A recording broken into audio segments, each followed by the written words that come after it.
ក្រសួងការពារជាតិចេញសេចក្តីប្រកាសព័ត៌មានបញ្ជាក់អំពីស្ថានភាពដែលទាហានថៃបាញ់ប្រហារបណ្ដាលឲ្យជនស៊ីវិលកម្ពុជា5នាក់រងរបួសនៅភូមិព្រៃច័ន្ទ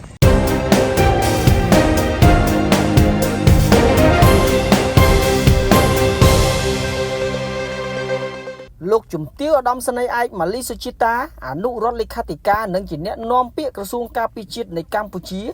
នៅល្ងាចថ្ងៃទី12ខែវិច្ឆិកាឆ្នាំ2025នេះបានចេញសេចក្តីបញ្ជាក់ថានៅវេលាម៉ោងប្រមាណ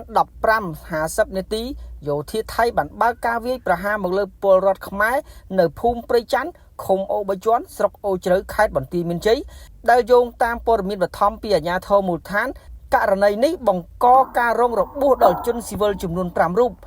ការបើកការវាយប្រហារនេះគឺធ្វើឡើងបន្ទាប់ពីយោធាថៃបានធ្វើសកម្មភាពបង្កហេតុជាច្រើនរាប់មិនអស់ជាច្រើនថ្ងៃកន្លងមកហើយក្នុងចេតនាញុះញង់ដើម្បីនាំទៅដល់ការប៉ះទង្គិចគ្នា